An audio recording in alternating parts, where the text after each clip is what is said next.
back with you. It's been a little bit of a wild schedule lately, hasn't it? I have to say, I've been traveling all over the place. Some incredible people I've got to meet. I did get to go to a conference. I actually met a lot of you. So say hi in the comments if I caught you at that conference. A lot of people were there. I got to shake so many of your hands. I was so glad to meet people face to face. This YouTube thing, it's real. That's what's funny, is I get to go out in the world and see you guys and hear your stories about attachment, meet some of you face to face. You guys told me some of you got married after watching videos on this channel years ago. That was exciting. Hearing the couples that are dating and how they're using this attachment work to get better and more intimate connection together. That's been fantastic. Some of you are not dating yet. Some of you split up from a relationship because you realized how toxic, how painful, how agonizing it was. I'm sorry for that pain, and I am so glad that you're doing the work to build better relationships. So, to all of you that I got to meet last week while I was traveling, thank you. I'm going to give you guys heads ups as I travel to other events too. I'm looking for ways that I can connect with all of you out there. Today, I want to talk to you about what it actually means, men out there today, when your wife says, "We need to talk." What does "we need to talk" even really mean? Okay. It's the verbal equivalent of dun dun dun dun, right? This is the death phrase for most people, and especially if you have attachment issues. Here's a problem. When you have attachment issues, you grow up in a family where conflict is not resolved mutually fulfillingly, right? There's not mutual fulfillment in the conflict. Number one. Number two, it's probably painful. And number three, there's not what we call repair or reunification afterward of reuniting the relationship, making sure you both feel safe. Hey, we got through this, but are we okay? Are we all right? Do we need to walk on eggshells? Every conflict just added up and added up and added up and just increased the stress. This creates what's called a cortisol association in the brain.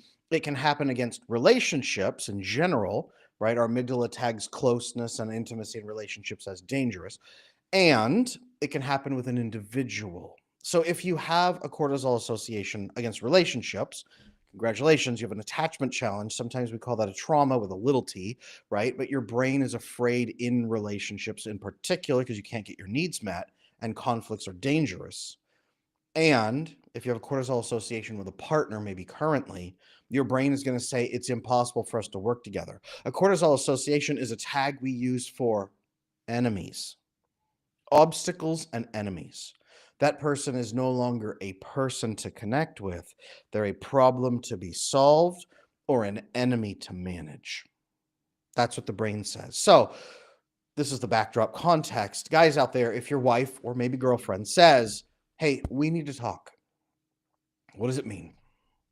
We're going to get this out of the way right away. Not every wife is loving, kind, intimate, warm, thoughtful, compassionate. There are some wives out there who are mean, they are controlling, they're manipulative, they're hurtful, they're vicious. I'm going to put that out of the way right now and note that. Okay. I need you to watch other videos here on this channel and determine for yourself if you have a manipulative, hurtful, toxic partner. Okay, potentially maybe with a personality disorder. You need to figure that out because none of the good advice I'm about to give you for a healthy relationship, even with an insecurely attached partner, wife, girlfriend, whatever, if they're not hurtful, harmful, toxic, damaging, this advice and this work should do. Okay, but you have to sort out those individual cases like that. That's not going to be the majority of you. Okay, the majority of you are going to be over here with either a securely attached spouse or girlfriend, or insecurely attached but well-intentioned, just nervous, more not manipulative and hurtful, but more afraid in the relationship in a variety of ways. Maybe she's anxious, maybe she's avoidant, maybe she's disorganized, quiet or loud, whatever it may be. That's what we're working on here today. So caveat to that. Okay, caveat over there. Now, let's assume you've done that diligent work. You've tracked out, okay, yes, my wife is not a painful, manipulator who just wants to hurt me, has no good intentions whatsoever. I've watched your videos on that, Adam. I know that there is some willingness in her to do some work. She does have compassion. I recognize it's stress responses. She's afraid. She actually does listen, right? All those things I've taught you guys over the last few years and in numbers of videos and content and everything.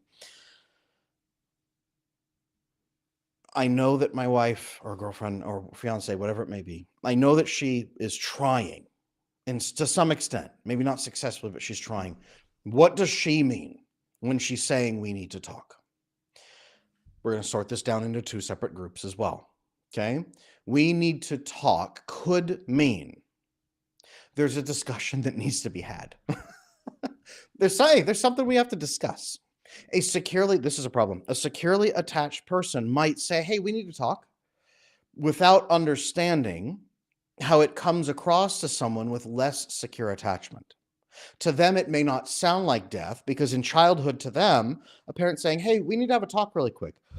Oh, cool. What about ice cream? like what? Right? Hey, there's a problem here. We're going to solve it. We're going to take care of it. Here's what I need you to do. Can you tell me what you're seeing? Cool. Awesome. Here's what I'm going to do. Great. Boom. Done. Right? To them, conflict was not frightening. To a securely attached person who grew up in a family with healthy conflict dynamics, conflict leads to cooperation and peace. Conflict might raise your stress level 10 or 20%. It's not going to spike it from 7 out of 10 to 9 out of 10, like most of your nervous systems. If you have attachment issues, you're probably running at 7 out of 10 stress daily, and you may not even know that yet because that's normal for you. And then conflict hits and amps you up to 8 or 9 out of 10, and that's where we have serious problems. When you're at 7 out of 10 and you hear we need to talk, you go boom to 9 out of 10. And now it's almost guaranteed that having that conversation is going to be a disaster. Did you know that the research indicates if your heart rate goes above 96 beats per minute at the beginning of a conversation, you have a 96% chance of catastrophic failure in that conversation? I don't know if you guys know that, but that's a serious challenge here. We can't have those problems happening, okay? Is this a live or a video? Quinn, this is a video. I'm saying that to you right now as you're typing there, okay? This is a live stream, I should say. This is a live stream. A securely attached person will not note how their words are coming across, but also an insecurely attached person may not stop and think how their words are coming across. We need to talk generally means there is a challenge for us to solve. That's what it should mean.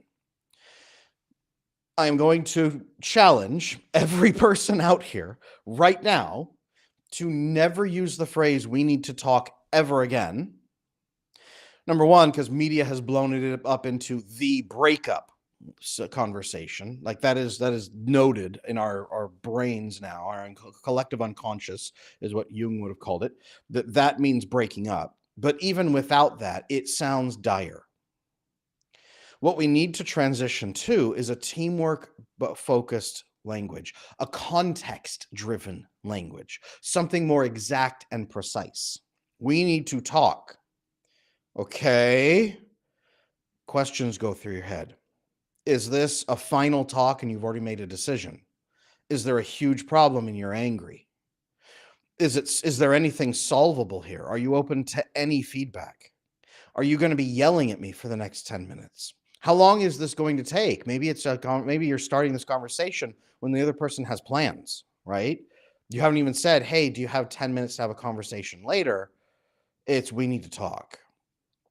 There needs to be an exact, measurable conversation, okay?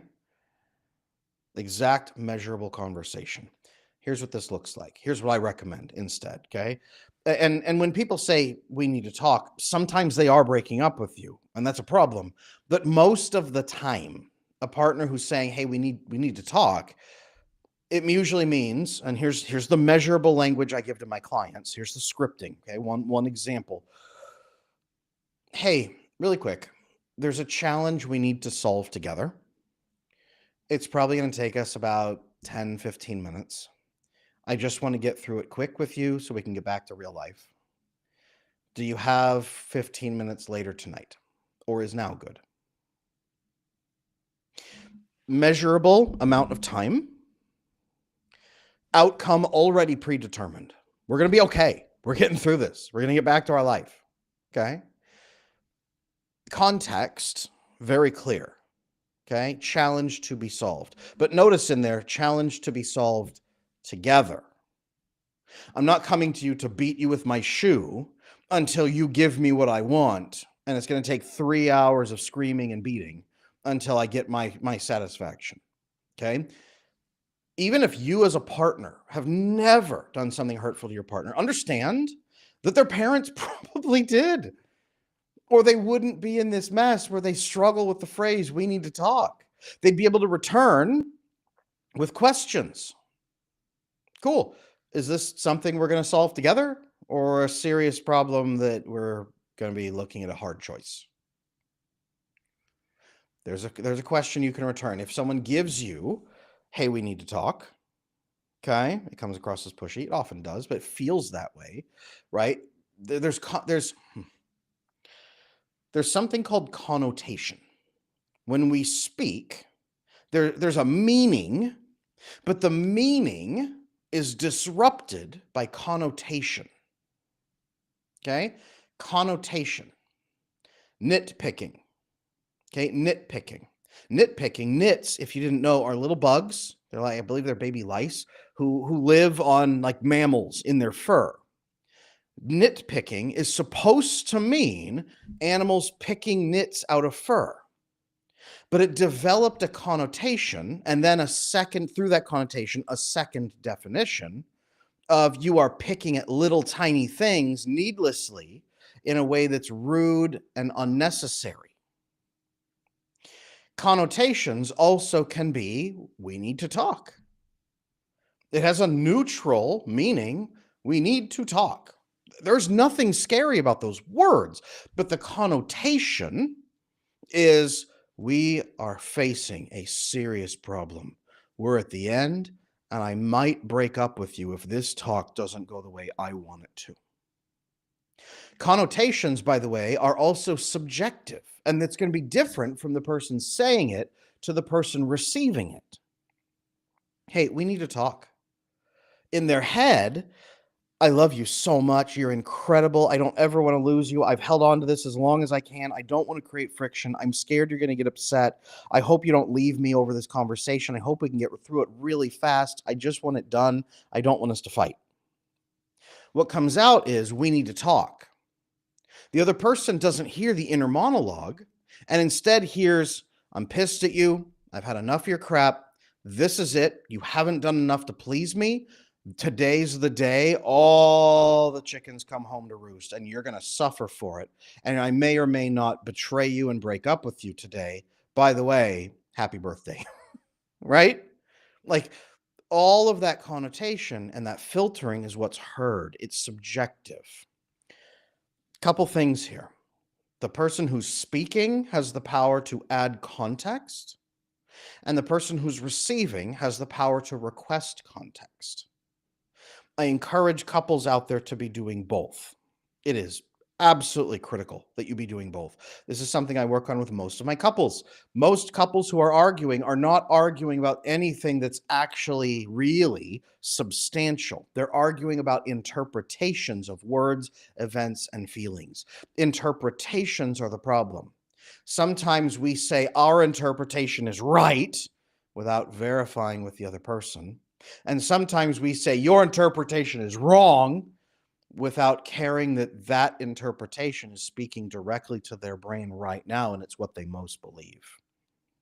Validating, for example, really quick, validating does not mean your interpretation is right. Validating means I can see how you're interpreting it, and I want us to deal with that together. Not by telling you you're wrong and stupid and that you should shut up, but by dealing with the feelings and the fears that have come up as a result. This has revealed something that we need to take care of for you. I am here to help. That's what validating means. Okay, everybody out there, just heads up really quick. Chat, let me know. Did you ever hear that definition of validating before? Give me a yes or a no. But that is the piece. Emily, I caught you live. There I am. It's always good to talk. Glad you're here. Validating, that's what that means. Invalidating is not even you're wrong. Invalidating means I don't care how you feel. No, you are logically wrong from my perspective. That's stupid. Means I don't care about how you feel. That's the problem. Emily, supporting the channel. Thank you so much. I appreciate you. That is very kind of you. Thank you for your support. Thank you for your kindness. I can keep doing this because people are helping. So thank you. All right. Oh, and wait a minute. Scroll up. Nalita, thank you so much for your donation as well. I appreciate you and thank you for your kindness. That's very, very helpful as well. Thank you. When your partner says we need to talk, you have no idea what's going on in your head. So I'm sorry if you came to this live stream and thought I was going to tell you the exact interpretation your wife is saying right now. I don't know your wife. If I was hovering above you guys, right, as a ghost, watching you have a conversation, and your wife said, we need to talk, I'd say, stop. You need to give him some context. Is this a challenge you're facing together or something you're angry at him for? And he needs to fix it himself fast. Is this a breakup or is this to help you be peaceful together? How long is this going to take? So he can slot it into his calendar. Are you needing to do it right now or can you guys set a time? Right? Questions, context. I'm challenging every single one of you out there. If you want your relationships to change, what you're going to have to do is take some steps to do that. Number one, when you speak to somebody and make a request, you have to do what's called front load context. You front load the context first. Hey, really quick heads up. There's something that we need to challenge, a challenge we have to tackle together. Don't sweat it. It's not bad. It's just something that's got to be resolved. It probably takes about 15 minutes. I'd love to either do it right now if you have time, or we can schedule it for 7. Don't worry, this is not a breakup conversation, right? You can literally verbally say that to the person on the spot. We do need to have a conversation, but this is not a breakup conversation. We're just going to fix something. Take 15 minutes. We'll get back to our usual life. Okay, I can do that. Sure. 7 o'clock. Great. Okay. Solvable. If you're on the receiving end of this, as you feel yourself go, right? The fear, the subjective, oh no. And then you start, what is this? How long is it going to take? How bad is this going to be? Are you pissed at me? If I stop right now, like I'm going to think about this all day long. All I'm going to think about is this horrible conversation tonight. Are we breaking up? Your nervous system goes up. If you were at 7 out of 10, you're now at 9 out of 10 for the rest of the day, riding these hard waves of panic and fear. You're going to do a bad job at work. You're going to be distracted everywhere you go. You're going to be tempted with dopamine binges. You're going to come home dreading it and walking on eggshells, flooded with cortisol. You're going to walk into that conversation, heart hammering, almost guaranteed for it to go catastrophically wrong. Sound familiar? Anybody? Anybody? Drop me a yes in chat if that sounds familiar to you guys. But that's the cycle most people follow in conflict because that's what they learned growing up as a kid. It is normal for conflict to be destructive and there's no hope. I have to be terrified all day. Drop me a yes, you guys, if that's the case. Okay? Here's the thing. It is your job as an adult. And this is not to shame anybody, but it is your job as an adult in your adult relationships to ask more questions. Failing to ask questions leads to the majority of misunderstandings, the majority of your panic and fear and anxiety. If you're avoidantly attached, the problem with not asking questions leads you to overperform and then be exhausted and pull away from people, or it leads you to assume they want this level of caretaking when they really want like this level of partnership. And then you pull away and say, I can't give you what you want because you assume here.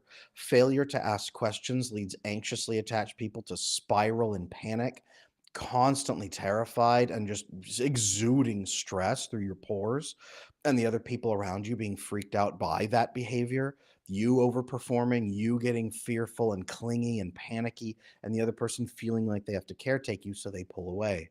Failure to ask questions leads quiet, disorganized people to be constantly on edge 24/7, never able to relax in their relationships because they can't ask for information, so they always are guessing and doing detective work. That's exhausting. That's overperforming. Failure to ask questions leads loud, disorganized people to make very bad decisions because they feel like they can't request information. I'm going to tell you something today that hopefully frees you from this. Unhealthy manipulators who are hurtful, who are controlling, who don't care about you, will not like questions. They will punish you for asking questions. You probably grew up with this. You were a child who asked a tremendous number of questions. Children do. That's how you learn. But you were punished out of that behavior, and now you're too afraid. In your adult relationships, you must find that again and do it do it intentionally, because healthy, securely attached people expect it. They see it as a mark of your interest in them. They welcome it, and they want to do the same and ask you questions. This is one of the biggest shifts for people to create secure attachment. It's one of the biggest shifts once you are more securely attached, is constantly gathering more data that other people like giving you so that your life is streamlined and better and higher quality. Your stress level is lower, your performing goes down, your energy levels go up, and you have a surplus of extra energy to then spend and invest into your life. Asking questions is one of the most powerful shifts there is. Now, regulating your nervous system to be able to ask questions, knowing how to phrase questions, knowing which people to ask and which questions people not to ask, how to front load context. You're not just blurting out questions and people respond badly, right? All of those are skills that you need to learn. And I can teach that, and I have, and I will continue. But that's the biggest shift I want you guys to make. When someone says, we need to talk, this is the biggest transformation piece right here today that you've been looking for. Really sit with this for a moment. The other person's unspoken intentions, connotations, subjective meanings, the words that come out probably poorly because they're probably stressed out too. They finally worked up the courage to give you this, like, we have to talk. You receive it in whatever state you're in, which probably is not good, and you filter it through your childhood conflict lens. And then you panic and worry and say, oh no, I'm about to die almost. And then you don't ask questions. You roll into damage control already from the start. This is why these conversations go so badly. I will say this, the majority of we need to talk conversations don't start off as breakup conversations, but they often become that because both sides demonstrate catastrophic failure to manage conflict together as a couple. And that cements for both sides that this is a doomed relationship. Remember that statistic? You walk into the relationship, your heart hammering, 96% chance of failure during a tough conversation. Now we need to break up, especially if one's avoidant is like, well, tells me it's just not going to work. We're out, right? This is the problem. I don't think we need to talk is just a breakup conversation. I think it leads into one because both people freak out, don't ask questions, don't provide context, can't have the conflict, can't repair. They're panicking. The statistics show this. This is the problem, you guys. And this is why a lot of you break up in that conversation and then get back together later when your nervous systems are calmed down. And then you can actually have logical conversations the second time you get back together, if anyone's experienced that. Okay? That's the problem. This is the challenge. So, you guys, what do I want you to take from this? Here's the lesson here today. Okay? Here's the concrete lesson I need you to take forward from here. If you are out there in your relationships, fearful and unable to ask questions to clarify what people mean, understand that there are two layers of attachment issues filtering your communication. Their attachment issues, preventing them from speaking in a specific way with context and clarity, and your attachment issues preventing you from reading and filtering properly. The only answer is to ask questions and get context. Okay? To share context and ask questions, to ask questions and receive context. This is the mark of a healthy relationship. You can go into, we need to talk, and go, that sounds really heavy. Can I ask you a couple questions? Sure. Is this just, I'll be flat. Is this a breakup conversation or is this something you're wanting to fix with me? Well, I'd like to fix it with you. Okay. What's the outcome you're hoping for from this conversation? Like, what are you hoping we reach on the other side of this? Well, I hope that we're more peaceful and not fighting and everything can be good. Okay, I hope that too. We have the same goal. About how long do you think this conversation might take? I don't know what the topic is yet. I don't know. It could take a little while, maybe 15, 20 minutes. Okay, I can do that right now. Not a problem. Or I can do it in an hour. I can do it tonight. What's best? Right. Well, let's get it out of the way. Cool. No problem.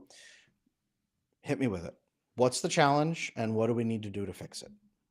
Okay, you roll in productively and start having a conversation. You can be tense while you do this, but you're being productive. You're being curious. You're staying focused in your parasympathetic nervous system, rest and digest. You're not letting your sympathetic nervous system skyrocket through the roof. What you're doing is you're managing the amygdala, the fear center of your brain, and the limbic system, fight, flight, fawn, freeze response. You're managing it probably with breathing, a calm, steady voice, doing that to the deep breaths, calm eye contact, getting clarity, remembering these questions to ask, memorize them, and then have the conversation. As you both do this and stay calm and regulated, your prefrontal cortex is online, the judgment center of your brain, which allows the frontal cortex, the thinking, reasoning part, to be fully online. And then you can have a productive conversation, most likely together if you can both do that. You ask clarifying questions and talk and listen. Tell me your side. What do we need to do to fix it? Can I tell you my side, what I'm seeing next? Okay, here's what I'm seeing. Here's what I would like for us to do. Can we do this together? This is basic problem solving. It's just that it feels intense in your interpersonal, maybe romantic relationship because the stakes feel so high. The stakes feel so, so, so high. Okay. Now, a note I see avoidant women in particular, they might not come to you when it's solvable. And that's the challenge with avoidant people in particular, is they often don't come to you with a solvable problem. They solve a problem alone in their head in the worst possible way for the relationship. And the problem is, whatever the problem is, the answer is it's unsolvable, give up, we should split up generally, and then they come to you to inform you of a decision. But quite often, if they are ethically avoidant, there is still wiggle room to have a conversation. Sometimes they are still open to hear your side. You need to hear their side first. Don't panic if they tell you, I'm not seeing a way through this. Are you open to looking at options? Are you open to maybe looking at some options that maybe weren't on your awareness before? Maybe you didn't realize they were options before. Collaborating to problem solve is actually a problem that avoidant people don't have. It's a skill they don't have. And it's a problem with them in particular. When I have my coaching clients who are avoidant, I have to keep correcting them. Why are you solving that alone? Why aren't you talking to them? Why aren't you getting data? Why aren't you co-problem solving? Why aren't you collaborating? Why are you making this decision alone with 30% of the information and that's it? Why aren't you collaborating? And I have to keep reminding them, and we have to keep proving to them that they can with a partner over and over and over. When an avoidant person in particular gets stressed out, they default to pull inside, don't share information, don't ask questions, solve alone, and inform people of decisions. But again, ethically avoidant people, usually there's still a conversation to be had if you maintain regulation, ask some questions, offer some other options, and explore them together. The problem is that anxiously attached people tend to hyper freak out, get massively dysregulated, and then fight against the solution using emotional language that only confirms to the avoidant person that this is a bad match in their head and that there is no other option. And this confirms this is why I didn't bring it to you in the first place. It's the massive dysregulation in the response that usually triggers the breakup, the withdrawal, the hurt. If you can stay regulated and ask questions and offer some solutions to collaborate together, these conversations, these we need to talk conversations, can usually go so much better. Whether the wife or girlfriend in this case might be avoidant, whether she's anxious, whether she's disorganized, whether she's secure, it turns out the question is always to stay regulated. The answer is always to stay regulated. The question is, the next answer is to begin asking more questions and then get their perspective and then offer your perspective and then build together. You especially want to find out what their goals are in this conversation. What's your target? Okay. There's an old writing thing for people who write fiction or write scenes, that every scene must have a conflict, and the conflict comes from two characters having either mismatched goals or not knowing that their goals are matched, so they think they're mismatched. So conflict comes from opposing goals, and it blows up into confrontations and eventually fighting, but it doesn't have to.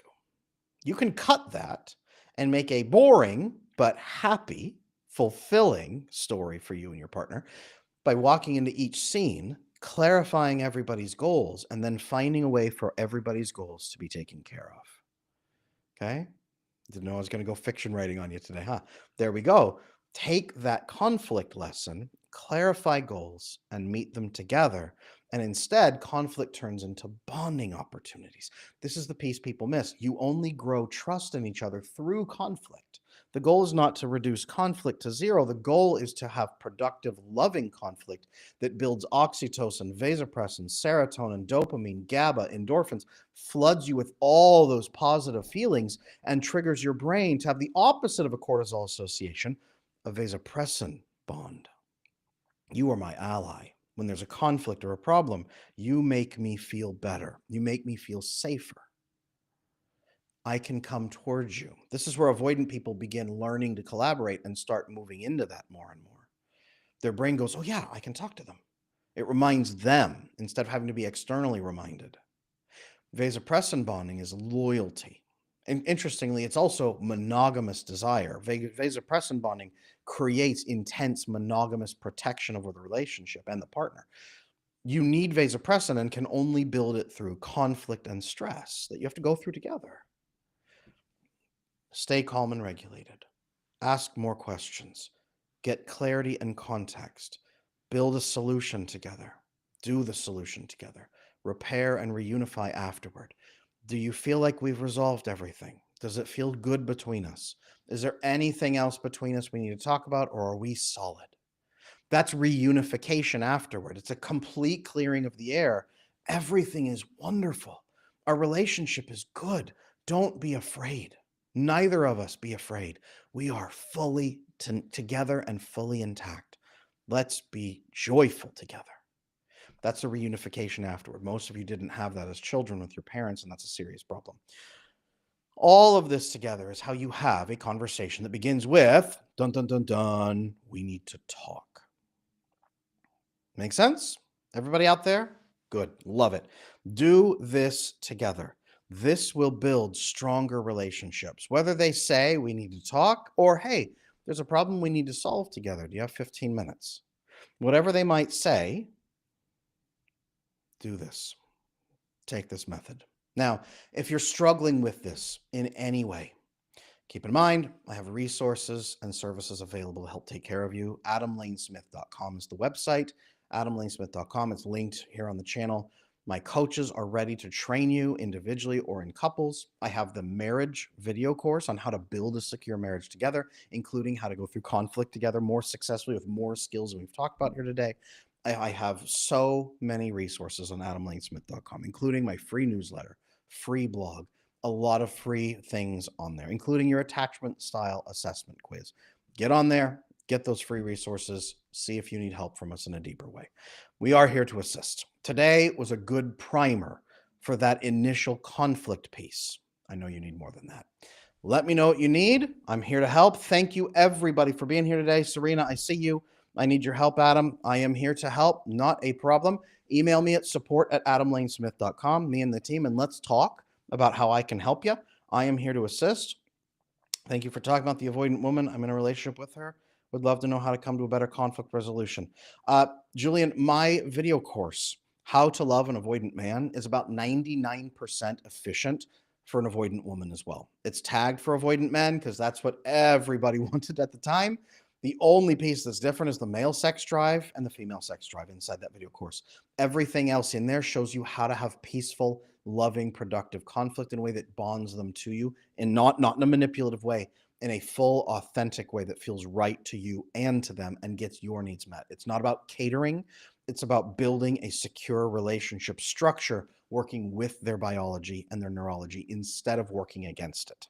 No manipulation tactics, no tricks, nothing like that. It is all building a relationship with them in mind while still getting your needs met. No catering. Okay.